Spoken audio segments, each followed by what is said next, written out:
You either is or you ain't. You do or you don't.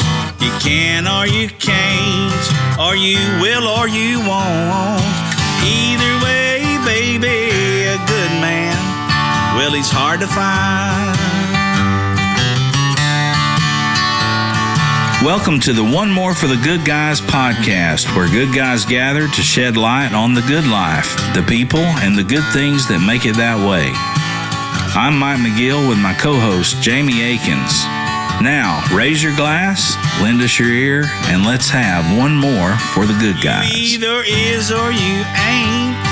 You do or you don't. You can or you can't. Or you will or you won't. Either way, baby. Hey, everybody, McGill Billy here. And I'm Jamie. We are One More for the Good Guys. Thanks for coming around again. Thanks for checking out all the stuff you have in the past and joining us again this week. We've talked about lots of good things. This is our 34th show now. Yep, we said 33 last time, so not much longer. We're going to have a whole year in. The Herschel Walker Show. Yeah, our Herschel Walker Show. And we would like to say thanks for all the support so far. We'd like to ask that you continue to watch. Give us some feedback. Hit us up in the comments if you're watching on YouTube and or listening from there as well. You can get it anywhere you get your podcast. Of course, you guys know all that already, but be sure to like and follow, subscribe on YouTube, as well as go to our Instagram and our Facebook pages and like us and follow us there. And communicate with us. We'll talk back. Yeah, we'll talk back to you. Hell, I talk to him once a week, and believe me, that's enough. So we would like to hear some input, maybe some show ideas. Maybe you got some show ideas. Maybe you got a question you want to ask us, and we might think it might make a good show.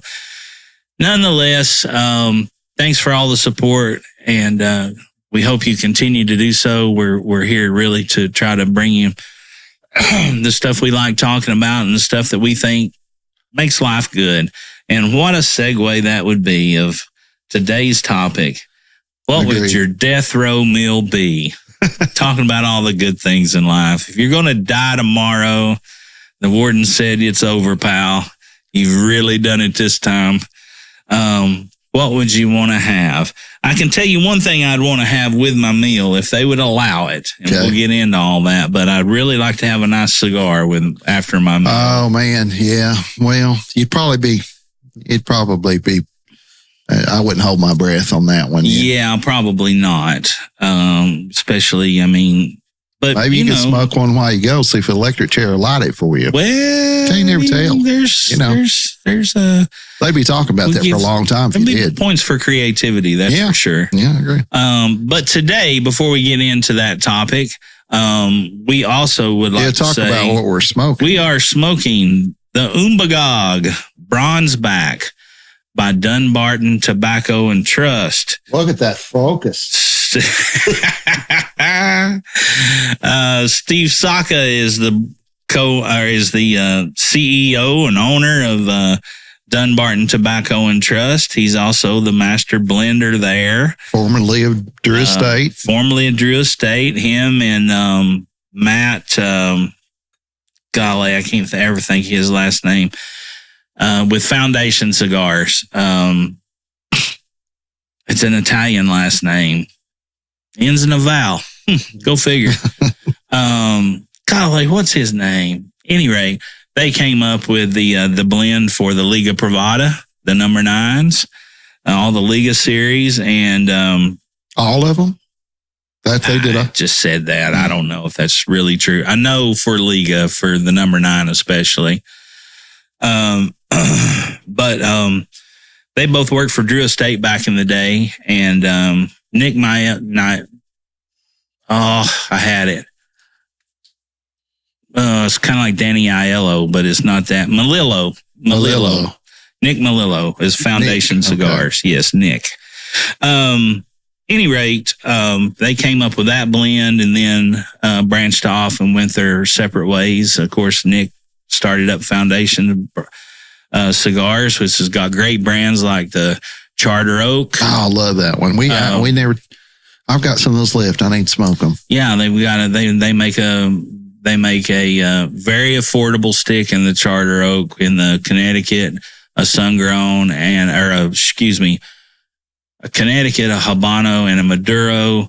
They also, Nick also, one of his big brands is the Wise Man. Oh, yeah. That's El Wiguanese, which has recently been rebranded and now being made in the Garcia factory. Okay. That was a good the Wise Man and the Maduro, the Tabernacle, the Wise Man Corojo blend. Any rate, lots of good stuff. Check out Foundation Cigars. But today we are talking about the Umbagog. Now, this is not the Umbagog number 1. This is the Umbagog in the bronze back. Now, this cigar was named for Lake Umbagog that Saka, I guess, likes to fish, and he's a big smallmouth guy. And growing up here in East Tennessee, Jamie grew up over on the Holston River. I grew up right here from Flat Creek in the Holston River, and we did lots of smallmouth fishing, lots of bronzeback fishing. So we can get down with that. But Umbagog cigars are the first budget-minded line from Dunbarton Tobacco and Trust Company. I made mention of that earlier, didn't I? Yeah, you did make mention of that. This cigar uses the same Connecticut broadleaf wrappers found on the popular Micarita line, but Saka and crew deemed these leaves visually unappealing due to minor flaws, which they were graded just a step below what you would they would grade those for their Micarita line. In other words, they were cheaper. Yes, they were cheaper. And any rate, you get a Nicaraguan binder and long fillers with a Connecticut broadleaf wrapper. I just found out this week that the Connecticut broadleaf wrapper is the most expensive tobacco leaf in the premium cigar industry.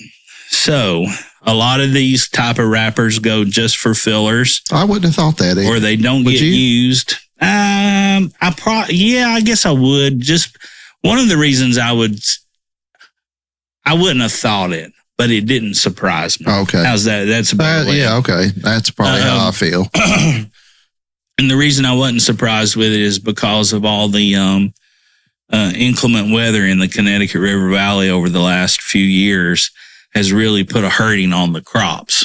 Right. From rain to storms to blah, blah, blah, blah. But this is a really interesting stick. It's a 5x48, so a little small ring gauge, almost like a short Robusto or a short Churchill, I guess you could call it.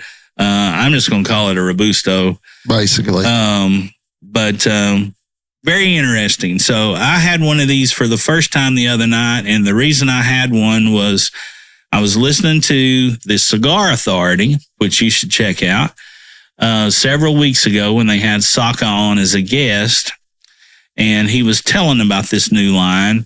And then I was also watching just about 3 or 4, well, it's been a week ago because I had to get them through the mail, right? I was listening or watching Cigar Hound Dog on his YouTube channel. You should check out. The guy's got an incredible palate and he makes really good content. You'll learn a lot. But he was talking about this cigar and talking about how much he enjoyed it, and that he had already smoked the 10 he got, and he was going to have to get more. So, between hearing Saka on Cigar Authority and watching Cigar Hound Dog on his review the other day, I ordered me a 10-pack of them, or us a 10-pack. So we're Jamie's smoking it for the first time, mine for the second time, but first time live on the podcast. So once we get through all the other stuff, we'll let you know what we thought about this as well. Okay, I'd say it's medium to full. Probably more so for me to the medium side. Yeah. I would say it's straight up medium. I would too. Retrohales is very doable. Mm-hmm. We'll talk about retrohaling in the future episode, but really, it really will help you taste the flavors that everybody else talks about. So, because your sense of smell is so attached to your sense of taste. So, well, Jamie came to me with this idea of the last meal.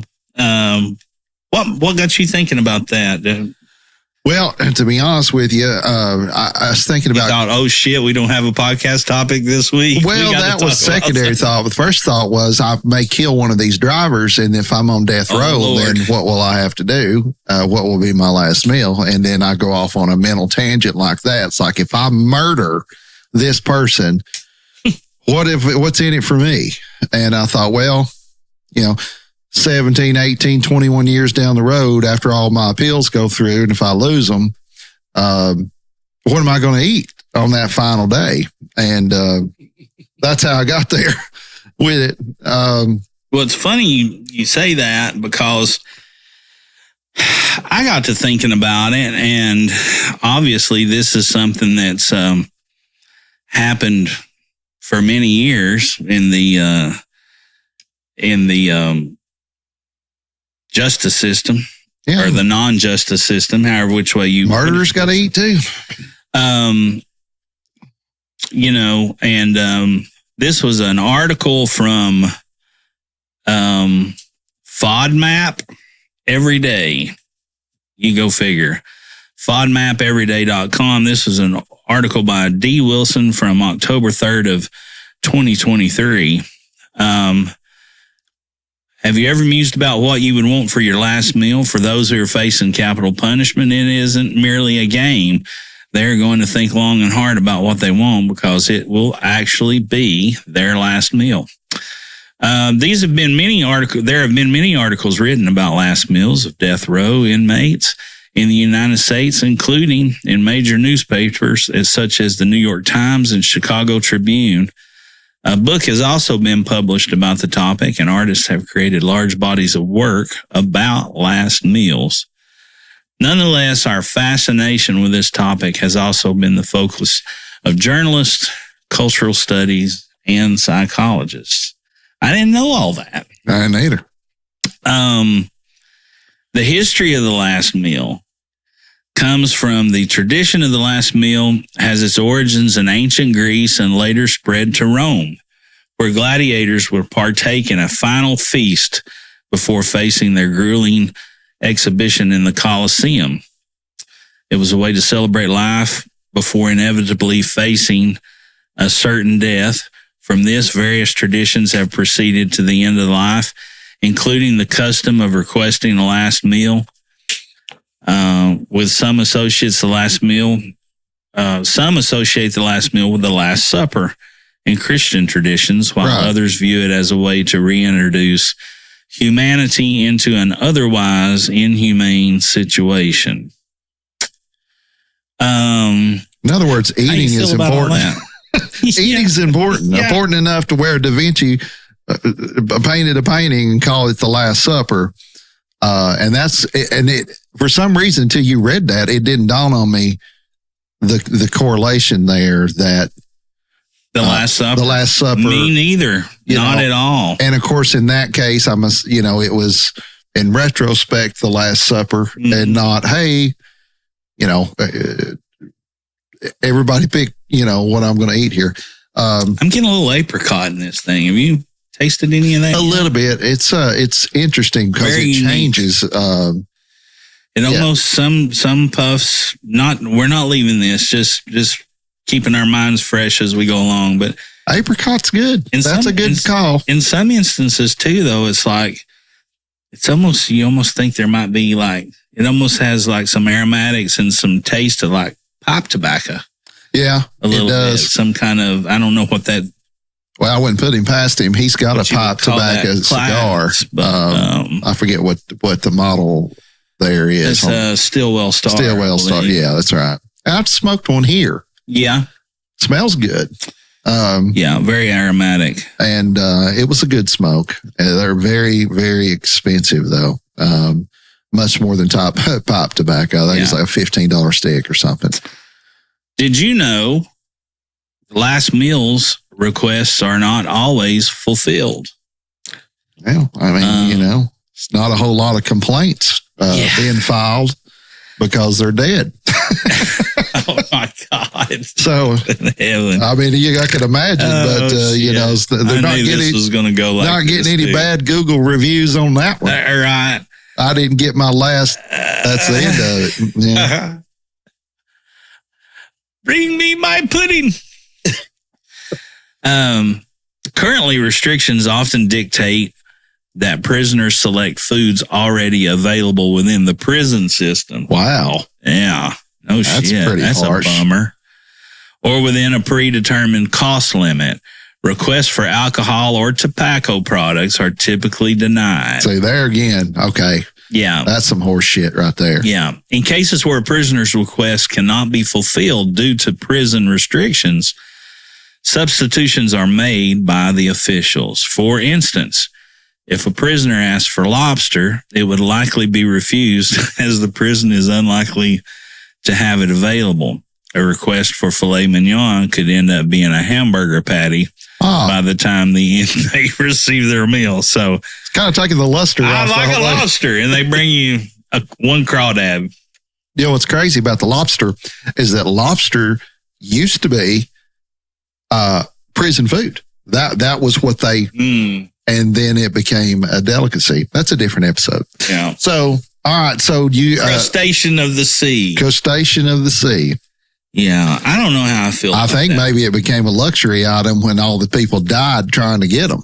It may be. I mean, I've seen those shows. Yeah. Wicked tuna and whatnot. Yeah. I know that's tuna, but it's over. What a pisser. It is said that the meal must be nutritionally balanced, although many that you are about to read do not appear that. Why? And wonder why. Yeah, I mean, really. I mean, hellfire. What the fuck? Nutritionally balanced. I mean, I'm not pulling for the murderers or the bad people that are getting death sentences here, but really? Hey, it's your last little glimmer of humanity. We're talking about mine. Yeah, they talking about I'm not a bad people. guy. No. And they're going to say, no, can't have that. No, it's not nutritionally balanced. If that was the case, I'd never eat nothing. No shit.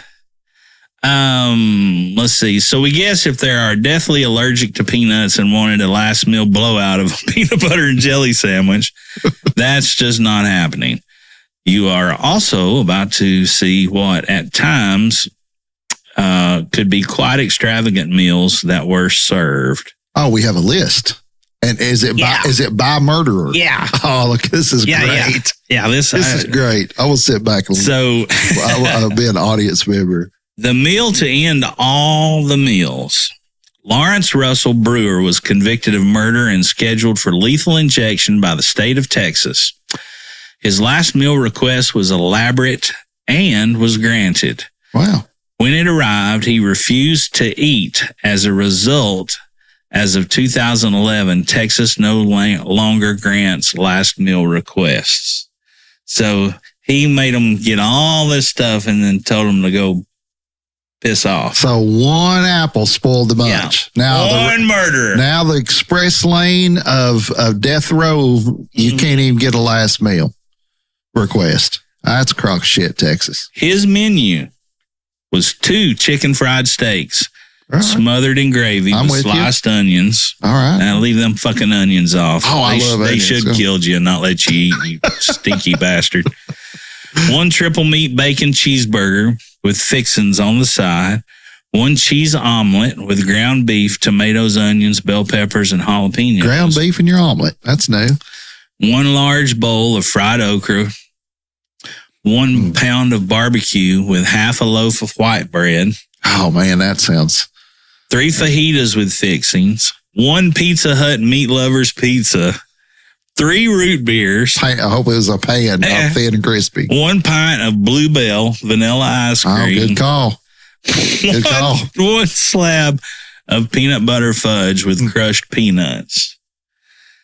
So they were hoping, he was hoping they had to go all over the country to find that shit, probably. And they got it for him. And didn't eat it. Son of a bitch. I'm glad he's dead. I am too. Yeah. Last requests are not always food.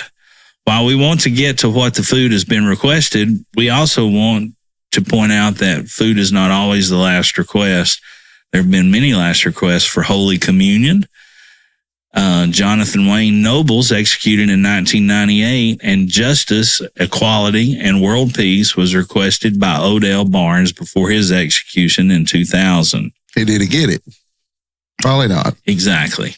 The most expensive last meal of all time. Lobster. Regarding the most expensive final dinner, it is likely that Robert Dale Conkin's last meal holds this distinction. In 2005, Conkin was scheduled for execution in the state of Georgia. For his final meal, he requested and consumed the following: filet mignon wrapped in bacon. Way to go. Deveined shrimp sauteed in garlic butter with lemon. Deveined. Yeah. He wasn't, there wasn't going to be no deveined around here. That's all right. Baked potato with butter, sour cream, chives, and real bacon bits. None of that Oscar Mayer fake bullshit. Crunchy bullshit you get at Shoney's on the damn bar. Yeah, that's right. No offense to Shoney's. Yeah. Asparagus with hollandaise sauce. I could have done without that. Yeah, no, really? On my hollandaise sauce on my damn... I mean... was it Eggs Benedict? Anything, but yes. French bread with butter, goat cheese, cantaloupe, apple pie with vanilla bean ice cream. See? There you go. There you go. He went out. He went out with a bang. So basically, he ordered a feast and ate it. Yeah. What else you got to do? You're dead tomorrow. Yeah. Or at midnight, I guess. He said, fuck it. Yeah, fuck it. I'm doing it. Ronnie Paul Threadgill, not so fast. Ronnie Threadgill was put to death in Texas in 2013 at the age of 40. Threadgill requested baked chicken, mashed potatoes with country gravy, vegetables, sweet peas, bread, tea, water, and punch.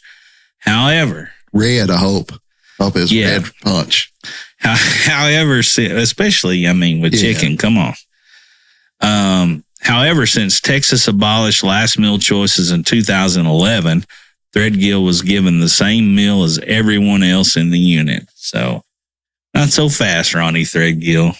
I don't know about the rest of you out there, but I'm pretty disturbed being a person that has been a true crime aficionado for years, and you've named off 3 fucking murderers I've never heard of. Are there any big name acts in the list? What, like a Ted Bundy? John Wayne Gacy. Okay. Crazy the clown. Crazy for KFC. Wow. Yeah. Did he get it? John Wayne Gacy was executed in Illinois at the age of 52. Gacy's requested last meal comprised of 12... What the fuck is it with these God? Really, people? People, listen to me. If you are going to get shrimp, really, the last meal you're going to eat is going to be the cockroach of the fucking sea. No thanks. Yeah. Don't do that. Compromise. Gacy's requested last meal comprised 12 fried shrimp, a bucket of original recipe KFC French fries, and a pound of strawberries. Hey. It is worth mentioning that prior to his convention, Gacy also managed 3 KFC restaurants. That's right. Seems like, if I remember correctly, for his father-in-law or something like that. I'm not exactly sure about this guy. He's the clown, right? Yeah, yeah. So there's 2 cannibals sitting around one day eating a clown. That says, the other one looks at the other and says, "This tastes funny to you." That would be a good time for our little rib shot. Ted Bundy. Okay, good. We're working up the food chain here. I'm glad you're excited about this one because he had no requests. Really, he thought he was going to get out. And he got steak. Did he? Yeah. Did he eat it? Did he say? Bundy, a notorious individual known for his heinous crimes, was executed in Florida at the age of 43. When it came to his final meal, Bundy opted out of a special request and instead received the customary last meal, consisting of a medium rare steak, eggs over easy, hash browns, buttered toast with jelly, milk, and juice. You could do worse. You could do worse. I mean, you could be Jimmy Threadgill. That's right. And get dick. That's right. Timothy McVeigh. Okay. Here's you another big name. We got to keep Jamie excited about this. He go out with a bang? Timothy McVeigh said, oh, yeah. Timothy, oh, gosh, that's terrible. Timothy McVeigh said, give him ice cream. Oh, God. Or give me death. Hey, they're like, we'll give you both. Yes. Yeah. Today's your lucky day. Today's your lucky day. You rotten piece of garbage. Ice cream, golly. McVeigh, sentenced to death for the Oklahoma City bombing, was put to death in Indiana at the age of 33. Wow. He requested 2 pints of mint chocolate chip ice cream. I could have done better with the flavor. Yeah, I mean, come on, pralines and cream. 2 pints, man. Why do you get gallons? Oh shit! I mean, go all out. Listen, if you're on death row, yeah, see it. They got to clean all that up after you're done. That's right. Release the floor would be riddled with ice cream. Yes. Yeah. Eileen Carol Wuornos. Yeah, she's the one. The monster movie was made with Charlize Theron, or Theron, if you know how you want to say it. Was a rare female serial killer portrayed by Charlize Theron in the movie Monster, for which she won an Oscar. Wuornos was known for her extreme psychopathy, which was on display during her incarceration. Wuornos, who spent a decade on death row, faced execution October 2002. Her final meal consisted of a cup of coffee. Just before her passing, Wuornos uttered her last words. Yes, I would just like to say I'm sailing with the Rock and I'll be back, like Independence Day with Jesus. June 6th, like the movie, big mothership and all. I'll be back. I'll be back. She was not crazy at all. No. 0 chance. No. Yeah, Charlize won an Oscar for that, but I'll tell you who should have won the Oscar is the makeup crew to make somebody that looked that good, that bad. Yeah. Because it was pretty incredible. Rough. Yeah, it was pretty. And I guess that movie did exactly what it was supposed to do. Disturb you. Oh, yeah. Well, it did that for sure. Yeah, that's, ugh. Alan Lee Davis, better known as Tiny. And I don't know him. Well, I didn't write it. You can go to fodmap.com. Oh, yeah, I've already got it bookmarked. Yeah. Alan Lee, Tiny Davis, at the age of 54, faced execution in Florida, and his final meal request was for lobster tail, fried potatoes, half a pound of fried shrimp. Again with the shrimp. Come on. Some people swear by it. 6 ounces of fried clams, half a loaf of garlic bread, and 32 ounces of A&W root beer. Hey, there you go. A good bad for A&W? I don't know. You know, A&W is an equal opportunity drink maker. Right? I'm evidently so. Serial killer's money spent just like anybody else's does. Evidently so. I was trying to scroll down and see some of the a little bit ahead and see. I don't know any of these people, but at any rate, we can go on and on. Ronnie Lee Gardner, the cinephile. You ever heard of him? Heard that. I know. At the age of 49 in Utah, Gardner's last meal included steak, pardon me, a lobster tail, apple pie, vanilla ice cream, while watching the Lord of the Rings trilogy. Hey. Good grief. Yeah, whatever. Ricky Ray Rector, hell, damn near killed her. I believe he did kill her. Was put to death in Arkansas at the age of 42 and 92. It is important to note that while ostensibly turning himself in, he shot a policeman in the back, after which he shot himself in the head. It's thought he tried to commit suicide, but he ended up being mentally incapacitated. For his last meal, he wanted fried chicken, cherry Kool-Aid, and pecan pie. But then he left the pecan pie behind, telling a guard that he was saving it for later. Okay. Attaboy, Ricky. Huh? He was an optimist. Give him that. So, red Kool-Aid. Let's see. I'll just read the names and you tell me. Evidently, you know a bunch of these people because you're probably a studied their ways, buddy. Disturbed individual as well. Gary Carl Simmons Jr. Don't know that one. Okay. Gerald Lee Mitchell. Nope. Barton K. Kirkham. Nope. Dobie Gillis Williams. Like the name, but no.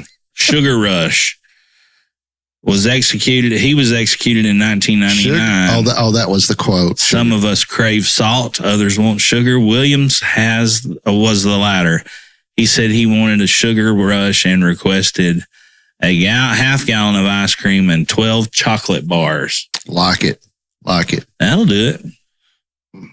Philip Ray Workman. No. Thomas. Thank you, Pop-Up. Thomas Joseph Grasso. Don't know. This is pretty interesting. Okay. He was very specific, evidently. Thomas Grasso was executed in March of 1995. His last meal request was for 24 steamed mussels, 24 steamed clams, a double cheeseburger from Burger King, 6 barbecue spare ribs. Just 6. How much for one rib? One rib. Put the sauce in my hand. 2 strawberry milkshakes, pumpkin pie with whipped cream and diced strawberries, and a can of SpaghettiOs with meatballs. Curiously, to be served at room temperature. All of it? I don't know. I think just the SpaghettiOs. Oh, okay. Well, childhood thing. I guess. There's your food. Yeah. There you go, stupid idiot. There you go. You little shit. You'll never be a serial killer. Yeah, you'll never amount to nothing. I should have pinched your head off and told God you died. Wow. Most of his request was fulfilled. However, in his last statement, he emphasized his disappointment, stating, "I did not receive the SpaghettiOs I requested. That's Instead, some shit. I was served spaghetti. It is important for the media to be aware of this discrepancy." Well, I mean, they're different. He wanted Chef Boyardee, and you gave him some bullshit. Yeah. Yeah. David Leon Woods. Ever hear to him? Nope. Marion Albert Pruitt. No. Dennis Bagwell. Very disturbed that there's so many of these that we don't know. It's like, how many people are on death row? Lots, apparently. Victor Harry Fagur.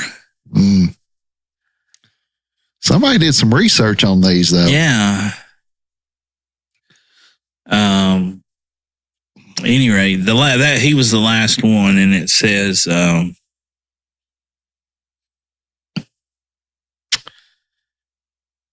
let's see here. Okay, so evidently, photographer Harry Hargraves created a book called No Secrets, which detailed photos of death row inmates' last meal requests. Wow. He believed that their choices said volumes about who they were in life. Is that the case? Really? Yep, that guy's a murderer. Pardon me. Apple pie, murderer. Loved America. His favorite was the choice of Victor Fagur, 28, who was executed by the state of Iowa in 1963. His request, you ask? A single olive intact with the pit. What this meant to Victor and anyone's guess but Hargraves found poetry in it. It's such a polarizing image. We think about last meals, and it is something that's going to be totally gluttonous, and that he has just one single olive. It's just so simple, beautiful, and kind of final. It's like a full stop at the end of his life. And you thought I was a weirdo. The guy that wrote shit. That. Well, the guy that just that did the book. That's what I'm saying. Yeah. That's that guy. So beautiful. The olive was so beautiful. Was it? After his execution, examiners found the pit of the olive in the pocket of his suit. The story goes that Fagur hoped he would be buried with the pit, so an olive tree, a symbol of peace, would grow from his grave. Just right through the coffin and everything. Just through the concrete vault and the whole thing. Olive trees are powerful. That's all I can say. Woo. So yeah, there's some stuff I found on the interweb. Pretty crazy, if you ask me. And I'm sure they were all convicted of being fairly crazy. Well, they're all dead. So that's, we don't condone serial killers. We just like talking about them. Right. No, obviously that's just a little bit of a...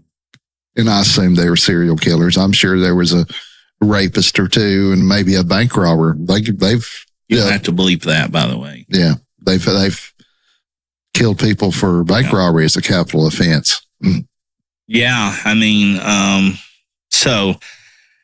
first of all, I don't want to be locked away for 2 minutes. No, less. Yeah. No, I've been there, done that.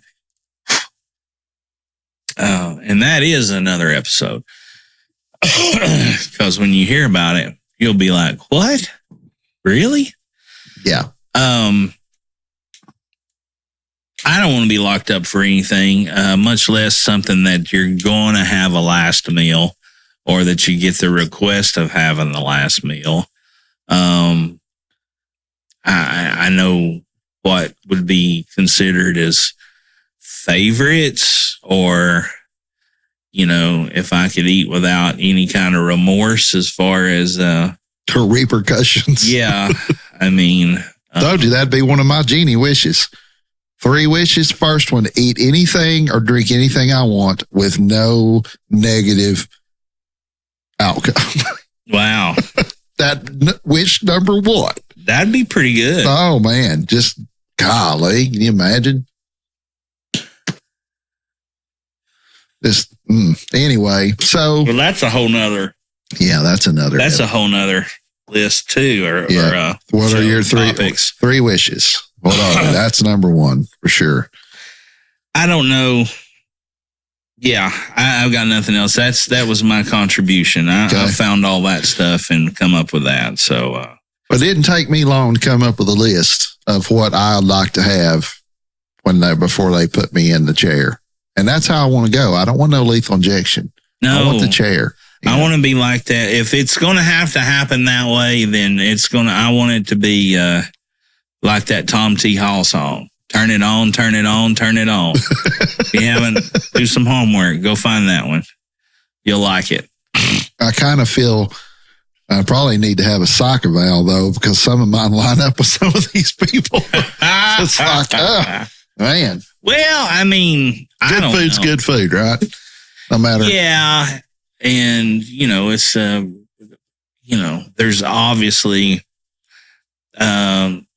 different foods are going to be higher up on the common list. Yeah, the common list. So yeah, I can't believe you don't like onions. You realize you grew up in the midst of the country here. Do you not understand the United States. I do. I understand. No, you don't. I would rather. Wear a Yankees jersey. No. I'll eat an onion like an apple before I did that. And I'm telling you, I hate them. I have eaten one like an apple before. Well, that and now you're wondering why you have shit that is similar to all the other killers and people. Me that and were Ted on death Bundy row. got the same list. We're both Sagittarius too. Perfect. Study these things. He was a lunatic. No, it's something about texture with onions. I'm get good. you. I'm good with cooking with them. I'm fine with all that stuff. If I am going to, a lot of times, like if I'm doing sauces and different things like that, I don't want, but two, I come from a family that when you said, make spaghetti sauce or whatever, for instance, it was just, he had goddamn onions big around this fucking microphone, and chunks of it. Yeah. And I'm like, that, who want?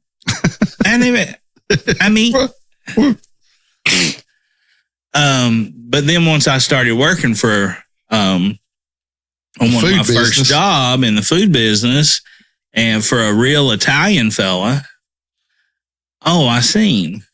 Right. Oh yeah, you mince that stuff up or you slice it, you chop it down. Yeah. Or you mince it or you process it to get the flavors. Yeah. And I could totally do all that. Now, if I'm doing like soups and stuff like that, I'm still going to cut it up small enough that I'm not going to have any issue with texture. That's what messes me up. Yeah. Onions. I get that. All right. So list, and it was mentioned, somebody else. I noticed that a lot of the lists that you read had gravy on them. And I can see why, because that was the first thing I thought about is like, what? Mm-hmm. We came up with the idea, let's come up with 5 different items or courses or however you want to look at it. Not traditional courses like salad and appetizer and all that, but I got 2 desserts out of 5 on my list. But number 1, man, gotta have it. My grandmother's biscuits and gravy. Now I understand she's dead, but it's my damn list. Yeah. So, but biscuits and gravy, and they have to be homemade biscuits. I prefer the cat head biscuits. Yeah. I got on the biscuit thing, the flat biscuits. That's what she made. This is for you cooks out there. I read this. She would make a bean can or just a regular can, soup can or whatever, and make her biscuits, right? Just use it as a cutter, whatever. Well, if you take the can when you make your biscuits and you twist it as you cut it, it seals the edges and they don't rise as well. Ah, no kidding. If you twist it. If you twist it, it can seal the edges more. Right. And it doesn't rise as well. So I thought, that's horse shit. I'll try it. It's true. Real deal. Yeah. Biscuits and gravy. I want the gravy homemade dough with bacon grease and flour and milk. And if you want to throw some sausage in there, I'm not going to tell you no. So biscuits and gravy, absolutely have to have it. Yeah, I got no arguments here. Look at me. You think I'm gonna argue about biscuits and gravy? Come on. I'd eat enough biscuits and gravy where if I bumped into something sharp, it'd be biscuits and gravy spill out on the ground. But listen, I've eaten so many biscuits and gravy. If I broke my leg, biscuits and gravy would come out of it. Thank God for. I've eaten so many biscuits and gravy. I look like I've been hit with a biscuit gun. On a drive-by with a biscuit gun. God, what a way to go, though, man. Killed by biscuits. You kidding me? Yeah, biscuits and gravy are it's got to be. So good. I might make some this weekend. Oh, I've been trying to be so good, but man, if you're going to be bad, that's a good way to go. Why not, right? I mean, and hell, you can eat it and not eat nothing the rest of the day. Yeah, and this is for you, Chusky, because I know you're probably listening to this shit. You're always posting this stuff on Facebook. It's like, then I'm like, God almighty. I gained a pound looking at your posts. Yeah. So, going to have to put you on silent for a while. Well, and he does that when you're gone. Yeah. We're not over there smoking when all this shit gets cooked. Yeah. I'm over there having a cigar and here's a fucking sugar packet. 36 pounds of fried rice But no, you'll keep pouring the scotch until I can't walk. Oh yeah, that's all right. Yeah, well, we're talking to you. Biscuits and gravy. What you got? You bum. Oh, we're going over, or are you just doing the whole meal? I'm just giving it all. I mean, or do you want me to break it down in? Oh, however you want to do it. We can do the whole. I don't care. We can do the whole. Biscuits and gravy's on mine. Okay, see, well. There you go.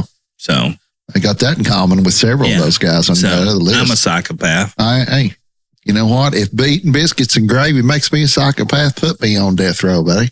I'm guilty. I'm not kidding. What I started to say earlier is, well, I'll get into that later. Okay, biscuits and gravy. The other one, straight out of Sane Kitchen. Pinto beans and cornbread. Gotta have it. And I want mine with onions. I know we differ on that. And my grandmother used to make this slaw. And it was just a standard slaw. Wasn't nothing, mayonnaise slaw like the old timers make. And you take that slaw and you stick it in the pinto beans. Shit. I'll tell you right now, buddy. This guy. You run everything. You start out up here. Yeah. Just like Chusky. And then what? Up here? Slaw. You're way up here because you're in Forestry. Slaw. They're going to kill you in the morning. It's an added item. Pinto beans and cornbread with a little slaw. Listen, if you haven't tried it, hey, I'm kidding you. It's my damn list. It's right. Settle down, big fella. My next one would be country fried and or chicken fried, whatever you guys want to call it. But cubed steak. Oh yeah, with brown gravy, that kind of cubed steak. No brown gravy. Oh, just regular fucking brown gravy. But fried. I want them biscuits and that white gravy. White gravy. Yeah. Cracker Barrel style, but good. Yeah. Not out of a pack. Right. Yeah. See, the gravy's that's a big sensitive subject for me because my dad, here's why. My father, Pepperidge Farm came out with a mix and he loves it, and he loves well, it's easy. It is easy, but man, comparatively speaking, no, there's no. The best part about making white gravy at home is you've had to have cook some kind of meat in order to make it. Yeah. So there's that's a double win. Right? I'll tell you now, since we're talking about gravy again, let a fat man give you his pro tip right here. If you want some of the best, there's two things you can do. Everybody makes sausage gravy. Everybody makes gravy with bacon grease and all that shit. Listen to me. Fry you some chicken. Oh. Pan fried, use some chicken.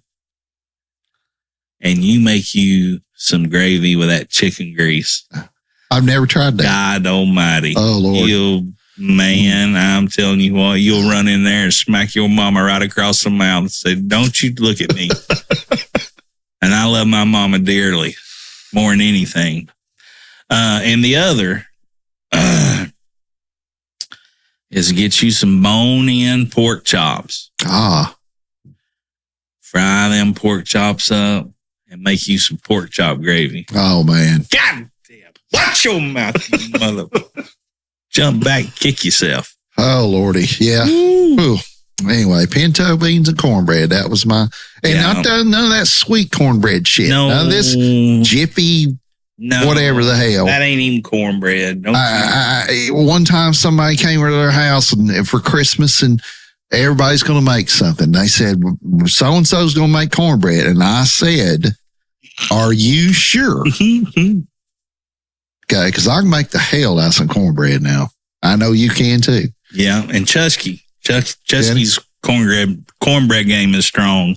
So, oh, yeah. She cooks all the time, whatever. She showed up with little bitty squares of Jiffy, whatever the hell, sweet cornbread. Yeah, no. I pulled them aside and I said, listen, don't ever bring her back over here. That is an absolute, listen, some things are unforgivable. I think the word you're looking for is abomination. Abomination. Sweet cornbread, this is for you. Yeah, I want buttermilk cornbread. Yeah. Yeah. Anyway. With about a tablespoonful of bacon grease put in there with it. Lordy, I'm hungry. So. I hear you. God. All right, what you made myself hungry.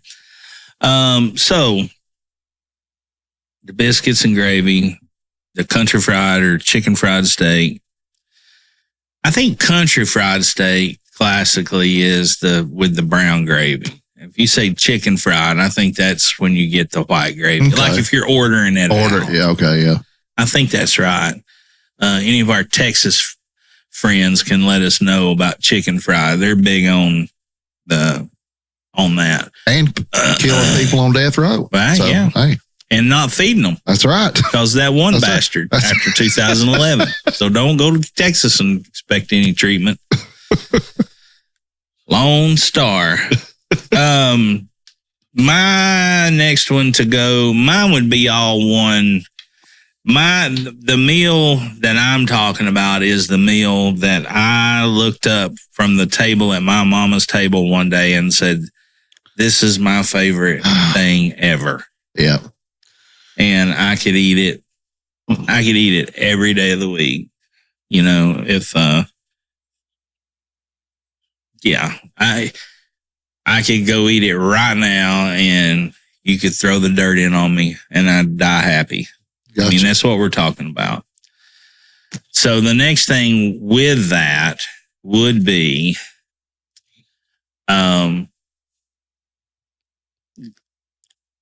country green beans, but not these damn steamed, wilted, whispered, fucking sugar snap, Puff the Magic Dragon fucking beans. Bite them and they crunch beans. That's not what we're talking about.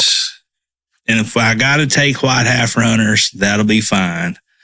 But if you can find it, and if it's my dying request, I think that's what we should have said, our dying request. Okay. Because, you know, we don't want to be outside of Texas. I mean, we're not besides Texas. Jamie, I don't want to be a murderer. No. I only want to be part of the time. Yeah. A very large part Very large part of the time. But I would want green beans done up the old time way. Golly. And I would want brown bunch green beans. Are they flat? That flat green bean? They're round. No, they're round, but they're brown. They're not a white bean. Yeah, I'm familiar with. They're dark brown. Okay. And back in the day, you know, when I was a kid growing up, brown bunch was the bean. And I don't know, they're just, you know, it could be nostalgia, but they were just better. They were better. I love the others, but they were just better. Cooked in bacon grease? Of course. Absolutely. Bacon makes everything better. Either you cook it in bacon grease or you get you a big old thick slice of hog jaw. Oh yeah, man! If you can find it, you can't find it. A lot of places don't carry that. No, fat back, you can't. Yeah, that kind of thing looks like just a piece of white lard. And I don't want a whole bunch of it in there because then they get slimy and they're, you know. But yeah, or you can get some. I'll tell you a fat man pro tip right here on your green beans. We got a lot of fat man pro tips. If you want to cook it like your grandparents. Oh, real soul food, old country cooking, whatever you want to call it. But you can you can go to the butcher and you can get pieces of country ham. You can get ends and pieces that are already, sometimes you can find it already pre-packaged, that's pre-chopped up, and it's pre-packaged. Or you can get your Booker. You can get your, that'll get you in jail too, a Booker. It's where they cut the bacon off, make the same length for packaging. Yeah, but get your ends and your pieces of country ham. Oh, man. And throw that in your beans and render it and cook it all in there like that. Then you don't have to salt it. All your salt's there. Oh, yeah. You just add your pepper or whatever else you want. And stop putting shit in green beans that don't belong in green beans. They don't need no goddamn rosemary or garlic and shit in green beans. Salt and pepper, fat. There you go. That's it. That's what I want. And most everything, too, really. Yeah. Rosemary, there's not much call for that in general. Okay. It's good on some chicken or pork every once in a while. But most people do rosemary like most people do cilantro. That's all you taste. Too much. They use too much of it. That's right. In my opinion. Good point with cilantro. Well, I love green beans. Don't get me wrong. They wouldn't have made my top 5 because I'm going to save my desserts for last. I had to go for 40% dessert here because hell, why not? Yeah. I'm a steak man, so I had to put a ribeye on here, but it's got to be done correctly. Can't be no half-assed, put it on the grill shit. I don't want no grilled ribeye. I want it seared on both sides in cast iron pan, and I want it, add butter, baste it with butter and garlic, and let me eat that thing as soon, and I want it medium rare. Okay. And for everybody in town that doesn't know what the hell that means, look it up. You can't get a good steak in this town in 4 places, maybe 4 or 5. Sorry. You just can't, man. Pardon me. It's gone. Our steak situation here has gone to hell in a handbasket. Now there's some good places. I'm going to name them, but I haven't been to a bunch of the newer ones or the big high dollar ones as far as the Ruth Chris's and all that and all the stuff, the new stuff around town. But to this day, I have never gotten a bad steak. It was always cooked the way I ordered it, and I order mine medium rare. Chop House in Fountain City. I love it. It's consistently great every time. And every time I've ever had the West Knoxville location's that way too. They had 3. And affordable. Yeah. Chop House is one of my favorite quote unquote chain restaurants, if you will. And I agree with that. I've always had a pretty good experience there. But once you travel out west, you've been out west, you go through places like Montana and Texas, of course, and you have a steak out there, a whole different world. Yeah, for sure. Okay. Kansas City. Oh, Lord God. Anyway. And that's coming fresh off the field. I mean, their beef's, yeah. Yeah. It's like eating seafood here and then going to Murrells Inlet. That's right. And having seafood that was the catch of that literally was the catch of the day. That's right.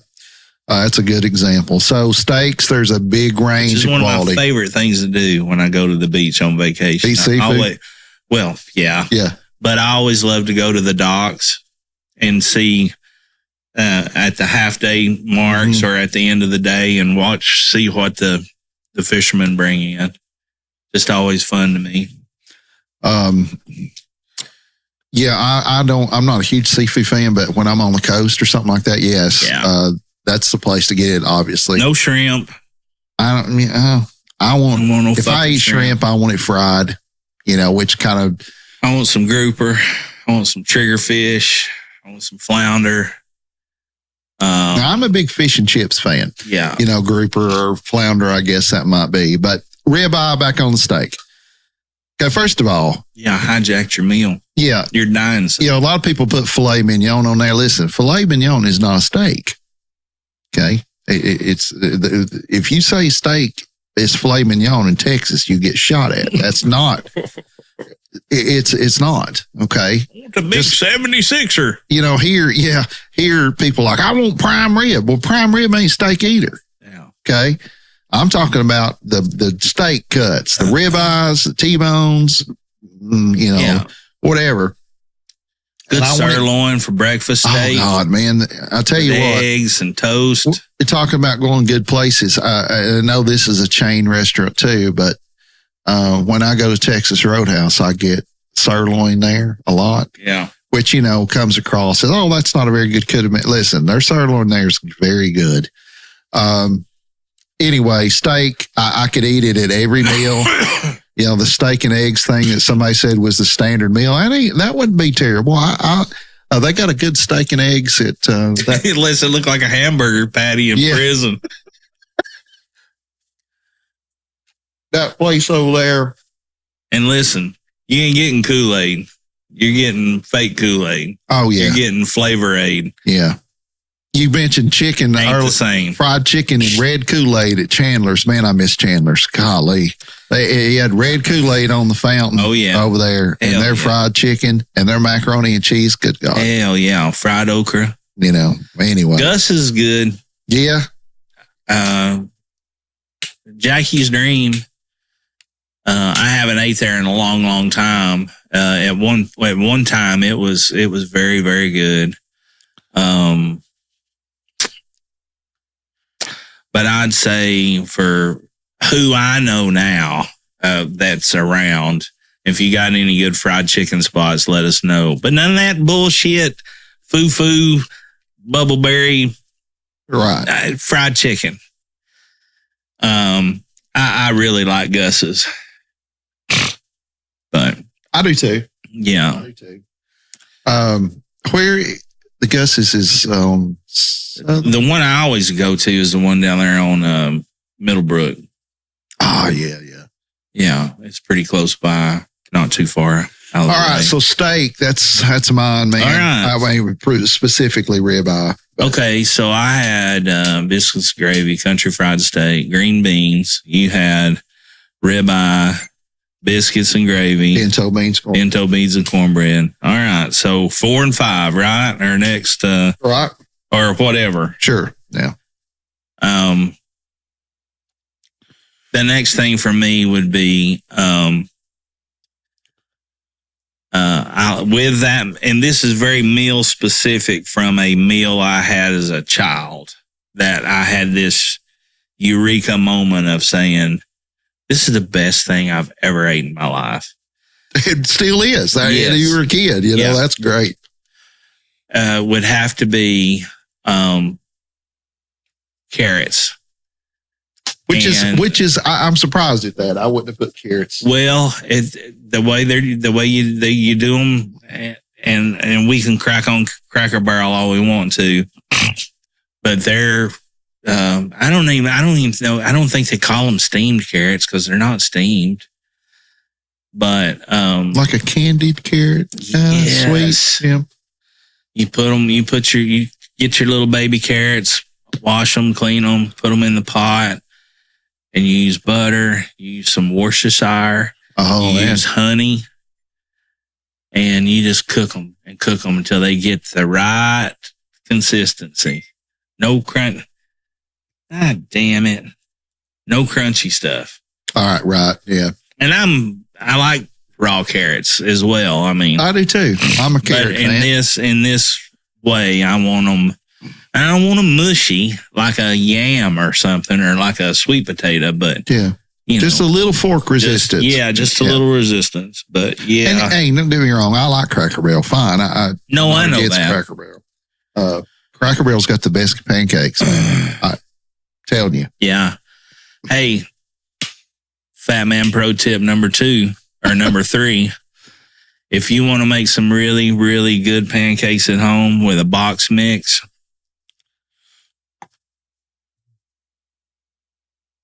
Aretha Frankenstein. Get it. Buy the box mix at your Food City, Kroger, or wherever you shop. But the key, the secret, when it says milk, you use buttermilk. Oh, yeah. And man, those things will get fluffy and fat. Do you drink buttermilk? I'm not a buttermilk drinker. I'll drink it sometimes when I'm not either. But like if I've got some GI problems. Yeah, well. And it's lingering and it won't go away. A glass of buttermilk and about 4, 5, 6 just regular saltine crackers, man, will soothe your stomach. And I don't know what it does. I guess what it is it's putting acid back. That or probiotics. Yeah, I guess. If you think about it, I mean, it's like, because that's what, it's the good bacteria that cultures it to make it into the buttermilk. So, yeah. And thank God. No, per se, just to go drink a glass of buttermilk, no. Some people swear by it, though. They love it. Get like eggnog. I know they're different, but not a big eggnog fan either. So carrots, well. And you probably get past yours is pretty nutritionally balanced. You might get your meal. There's no way in hell I'm getting mine. All right. So the next two things. We ain't got to my desserts either yet. Oh Lord. Well, the next two things. One of them was mentioned with one of our killers on the list, but apple pie and vanilla ice cream. I know it's simple, but I would say I want one of those. If I had to get one of those Mrs. Smith's, which are pretty darn good, those Mrs. Smith's pies, and I want a gallon. Kay's, if you hadn't had it, Kay's is putting out their ice cream in gallons now. Maybe they always have at Food City.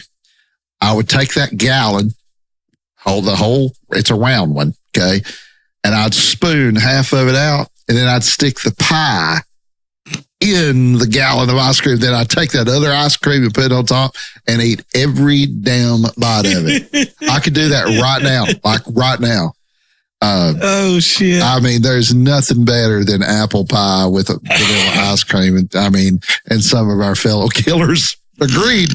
But my God, man, it's like everybody's like, I want chocolate or no. Apples, cinnamon, sugar, and drown it with ice cream. God. Here's another little fat man pro tip.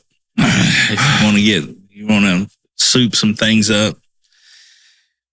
If you go to like Sam's or your bakery delis or whatever, and they've got the little turnovers or the tarts or whatever, like the apple fritter thing. Not the fritters. Fritters are, they're deep fried. They're like a donut. They're amazing, but like a flaky one, like a croissant-ish like a croissant-ish, a turnover or a flip or that sort of thing. A tart. People call them all different kinds of things. That's why I'm naming them all like that. But take that, dude. You get it back.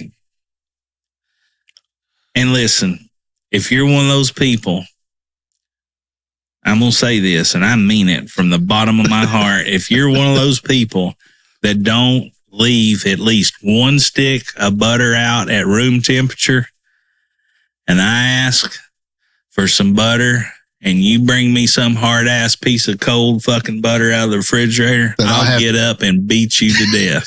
And then I will get my last meal. You hear me? I'm telling you. I came back home, to take care of mom and dad, during dad's sickness and all that. And every time I turned around, the damn butter would be back in the refrigerator. And we got a goddamn butter dish. That's what it's for. It keeps the flies away. It keeps That's right. Leave it at room temperature. That way you poison yourself. No, spreadable. But no, it's made in the goddamn churn. On the porch. Oh, God. Appalachia. Oh. No, butter will not go bad. It may get ugly looking, and then when it does, throw the shit away. If you ain't just ate enough scrape of out it the already, outside and eat it anyway. wash the damn dish and put you a fresh stick in it and leave it on the counter. Yeah, it costs you 50 cents. Hey, don't be buying none of this margarine shit. No. Listen, when we were kids, eggs were bad for you and all this other stuff. Look, I want real, as fat as hell as you can get butter. Don't give me no margarine. Here's some Well, now they're putting in oil. these butter diets and coffees and, all this stuff. And Hell, they're pouring olive oil in coffee now. That's a thing. oh, I don't know how I feel about I that. don't either. But, yeah, butter, soft. But take you some room temperature, spreadable butter, just enough. You don't have to get crazy. You don't have to get like Paula Deen crazy on it. Take that and spread that over the top of that tart, turn over, whatever. Mm. Hit it with just a little bit of cinnamon, maybe just a teeny touch of nutmeg, and hit it with some cinnamon. I said cinnamon already, didn't I? Yeah. Then just a touch of brown sugar. Yep. Throw that thing in the air fryer. Mm. Oh, man. Uh-huh. Now you're listening. Now you're saying, the fat man ain't so crazy. Yes. And do that. And then go get your K's ice cream. Oh, wow. You just do it with a pint. See, you'd be dieting. I'll be dieting. Yeah. You're right. You just saved me 6,000 calories. The K's, I loved K's. We had one down Asheville Highway. So good. The K's ice cream it's got almost like that Mayfield vanilla, kind of a yellow hint to it. Oh, yeah. Man, it's good. Try it. You will thank me. Well, since we're talking about cooking tips, this is something I thought about because I had a piece of pizza last night and it was like manna from heaven. But let me tell you something. Being a pizza guy, having a restaurant, if you're going to make pizza or you buy a pizza from somewhere, I don't care where it's from. Everybody needs a cast iron skillet or 5. I got 5. Get you one when you can lay down a slice of pizza in the middle of it and put that sucker right on the eye and turn that mother as high as it'll go, nuclear setting, and put you just a little. Wait, another thing too, don't be putting oil in a cold pan. Pan's got to be hot. That's a rule. Get the pans piping hot. Put you a little bit of oil in there, just enough to coat it, and stick your pizza slice flat down on that. I'm not kidding you. Oh, that's the best way to reheat it. I'll be waiting for you to email me and say, hey, you nailed it. And the other easiest way that I wouldn't say it's just as good. I wouldn't say it's as good, but it could be up there with just as good. Is those air fryers are the shit for reheating pizza. I bet they are. They are. They're really good. Yeah, the anti-microwave, basically. Anyway, I could go on all day about that. Your turn. Okay. So, I'm going to have 2 desserts. That's what I did. The first one would be pecan pie. Oh, Lord. Oh, so good. So good. I got a story about that when you're done. With vanilla ice cream. And I'm like you. It's going to have to be it's either going to have to be K's or it's going to have to be a Bluebell, yeah, or a Breyers. I'm good with any of those 3. If they're out, you got 3 options. You can get those 3 for me. One of those 3.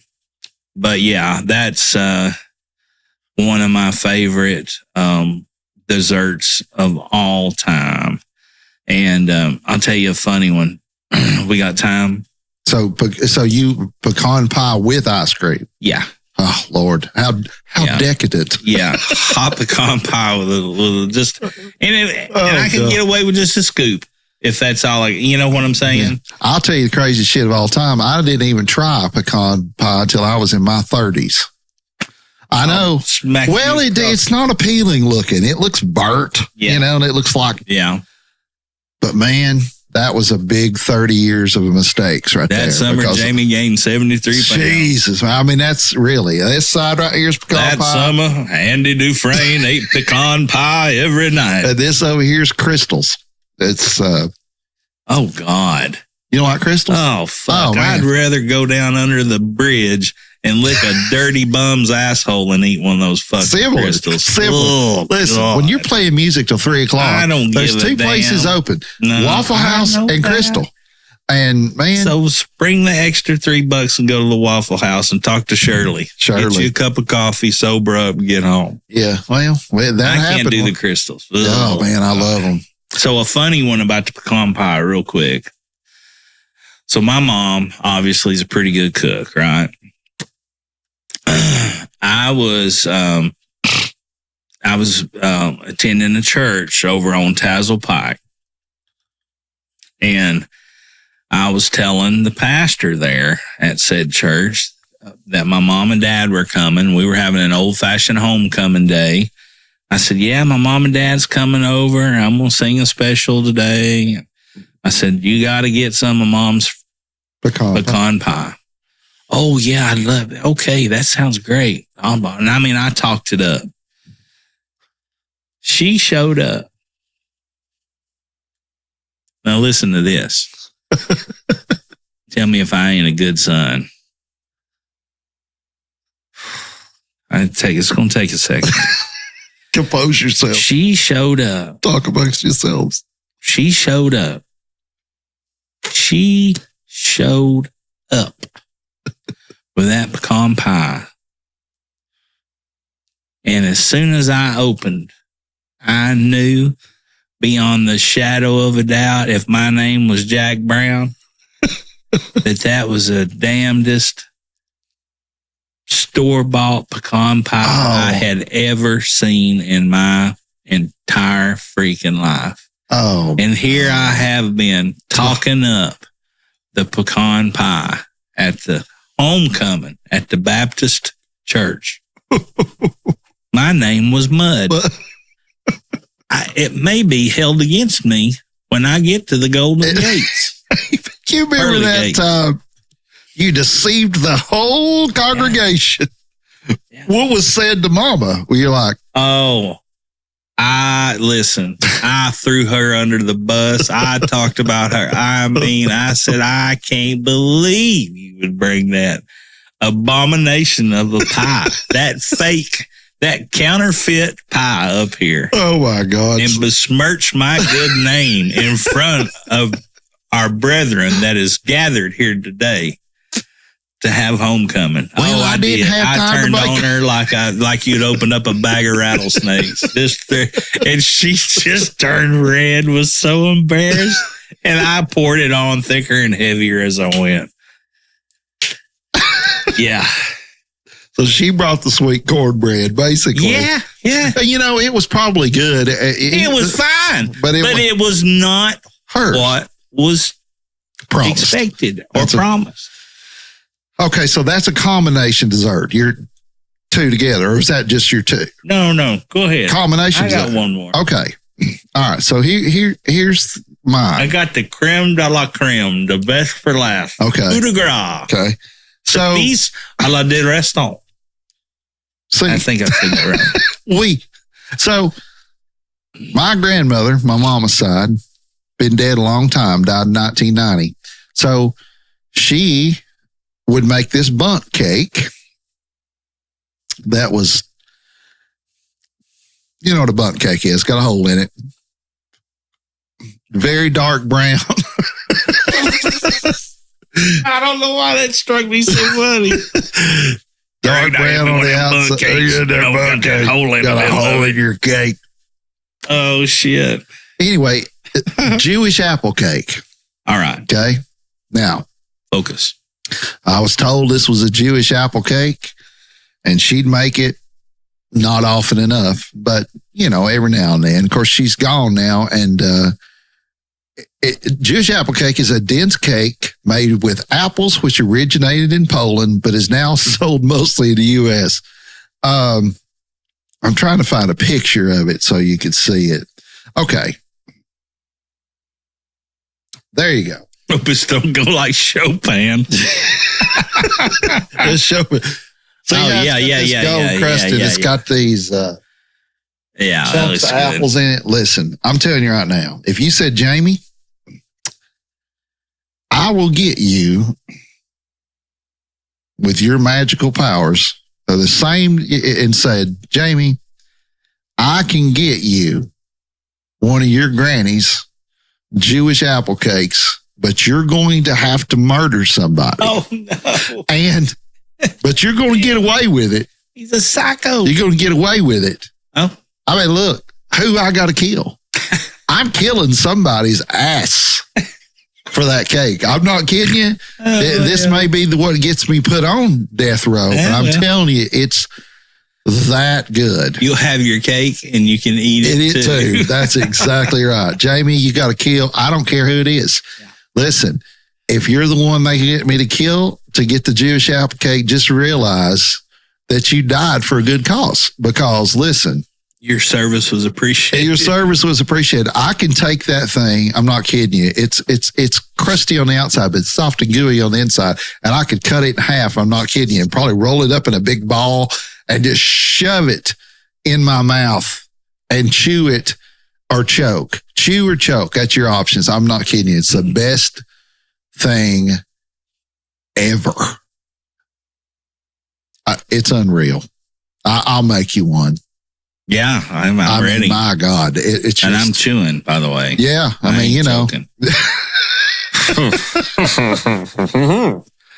So that's my death row. Right. So ribeye, well, biscuits and gravy, pinto beans and cornbread, ribeye, apple pie a la mode, and Granny's Jewish apple cake. Nice. For my last one, and this would be it. I could be good with just a piece of the pecan pie or the whole one. Didn't matter. But I would have to have an entire. I know what you thought you heard me say was a piece. No. I know what you thought you heard me say was I want some. What I said was I want all of an entire chocolate pie that my mom makes. Golly. I had girls date me for chocolate pie because of my mom's chocolate pie. Hey. And they're out there. You know who you are. You leave in the comments. But yeah. But no meringue, though. You don't like meringue. I don't want no fucking horse slobbers on my chocolate pie. And traditionally, you know, it's that thick and that much meringue. And, but God, I don't like the meringue. I'll do the Cool Whip if you want to put something on it. But I'm telling you, this chocolate pie. Oh, I bet. And I'll make you one. Oh, golly. Chusky, leave a comment. Tell him about the chocolate pie. Mama McGill's chocolate pie. Oh, man. They're pretty good. You know, S&S Cafeteria, before they closed, they would have that on the dessert line, and I would always get it. And it was pretty good. It wasn't good. My grandmother, the same one that made the Jewish apple cake, one of her specialties was that chocolate pie. Of course, it always had the meringue on it because that was traditional dress up for it. And, you know, I can take or leave the meringue. That's not really that important. But golly, chocolate pie is hard to beat. Yeah. I am more of a pie person than a cake person, even though there's a Jewish apple cake on my list because it's just worth killing over. But, man, it is, man. You'd murder people. I'm much more of a pie person. I mean, there's cake that I like, but, I mean. Yeah, there ain't many desserts that I won't. No, come on. Eat all of. Let's be serious. You know, cheesecake would have been. I like cheesecake. I like it, but it's but no, chocolate pie with. Mom used to make this stuff called cherry yum yum. Oh yeah. Ooh, now hey, we might be able to talk right. Yeah, cherry yum yum was a big deal when we were kids. That was got the cherries on the top of it. Lord. And I'll tell you what else she used to make that I loved. And I would, if it was made today, there'd be some here. And I don't know if they still make it because I haven't been baby food shopping in a long, long time. Yeah. But they used to make this stuff called blueberry buckle. Blueberry buckle. And it was a baby food, Gerber's. And I'm telling you, I ate it till I had to go in there and eat a jar of it at 12 years old because it was just so damn good. It was just the best thing ever. First baby food. Yeah. I'm going to the store. Y'all want anything? Give me some blueberry buckle. Okay. All right. Lordy. So mine was biscuits, gravy, country fried, chicken fried steak, whatever, but it's cube steak. It's not a it's not an expensive piece of meat. It's just one of those meals from my childhood that's just so good. Puts me right there sitting at that table. Green beans, country style green beans, the carrots, the sweet carrots, and then pecan pie, ice cream, and chocolate, and then an entire chocolate pie. Entire chocolate pie. I'll tell you the maddest I've ever been in my life. I went to Thanksgiving one year. I was playing 150 plus dates a year, all over the place. I made it home for Thanksgiving. And all I could think about was one of my mama's chocolate pies. Now, Mom will make a chocolate pie. She makes two. She makes one for everybody, and she makes one for me. An entire one. So I took my chocolate pie home. Oh, I know.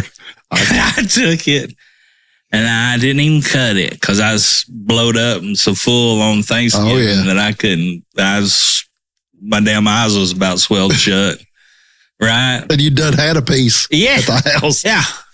And probably give somebody the evil eye, like a nephew or something, like I'd cut them if they went towards the one that they were supposed to eat. Much less even get close to this other one, I'll kill you. I went home. I didn't eat that pie. I went to bed, right? And I put my pie out on the counter, had aluminum foil over it, covered up. And I'm laying in there asleep. And I hear it. And I said, and I woke up from a dead sleep and thought to myself, that's aluminum foil. A dead sleep. That's aluminum foil. And I raised up and I thought, you son of a bitch. I'll kill you, motherfucker. I'll kill you. I walked into the kitchen. Oh, my God. And there was the aluminum foil laying over into the sink. And little rat feet or mice feet print had made laps around my chocolate pie and had been eaten, was getting ready to eat my damn chocolate pie. Little mouse feet prints all around everywhere of it. What do you do? I didn't eat it. But I'll tell you who didn't eat again. I sat up. I'm telling you, I swear to God. I sat up in the dark with no lights, with just one light on enough to where if I seen that little bastard, I could kill him. Right? Yes. And there he comes. Oh, my God. You know how they do. They're on the baseboards. Oh. And there he came. He ran out. And I said, I got you now, you little bastard. And he stopped. And he looked around. He couldn't see me. And I took a size 12 Dan Post deer tan boot. And I threw it about 15 feet. And I mashed that little bastard right against and killed him right against the baseboard with a boot. And then I was so happy. And I just went in there and then I was so happy I killed his ass and turned around and looked at my pie. And I was so goddamn mad that I just took the whole Pyrex dish and all, and just threw it straight in the fucking garbage and went back to bed.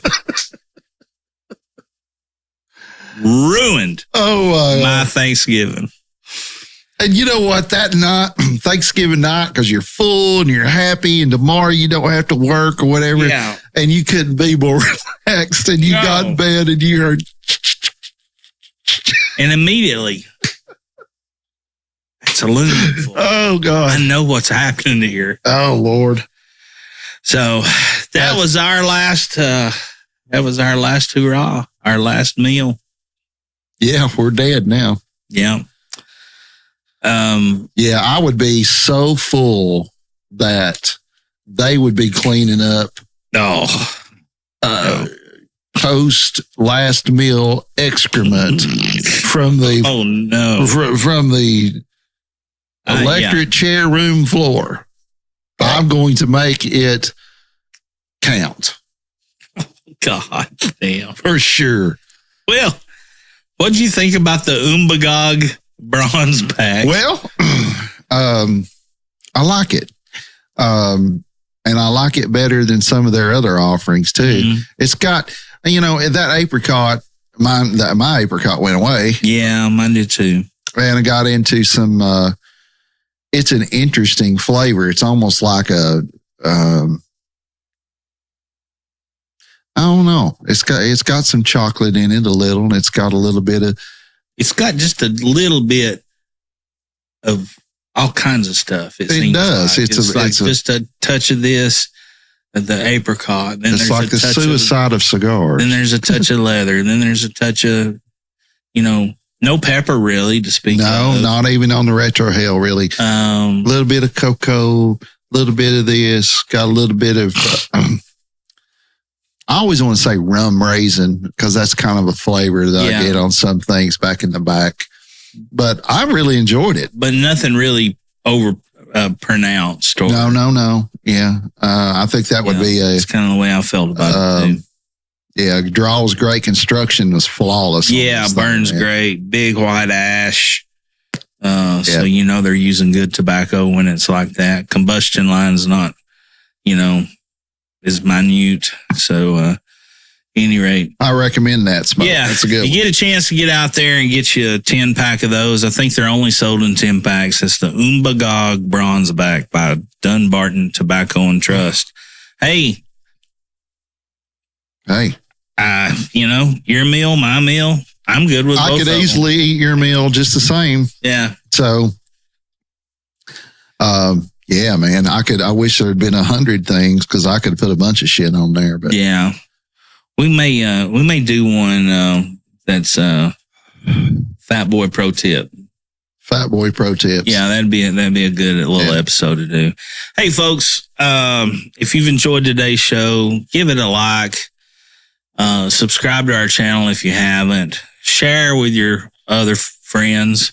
Hell, if you don't like it, share it with people you don't like. I don't really care. There you go. Just share it. I like that. And also be sure to go to our Instagram and Facebook accounts.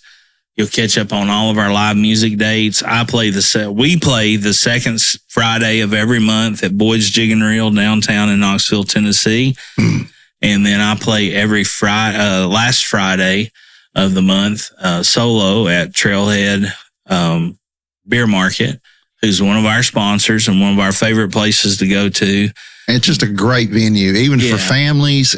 Anybody can go there, and they close at 10. Yeah. So even on a weeknight, you're not out that late. Or if you want to make that your first stop, and then very eclectic group of folks, wide, diverse group of folks. Music's not too loud. Music's not too loud. They got TVs outside. Always got any Tennessee thing that's going on, like the baseball games. We watched the Friday night, regional Saturday game. night, rather. Yeah, the last regional game. We watched it. And and got a bartender named Joe. Yeah. I mean, how perfect is that? You go. Set them up, Joe.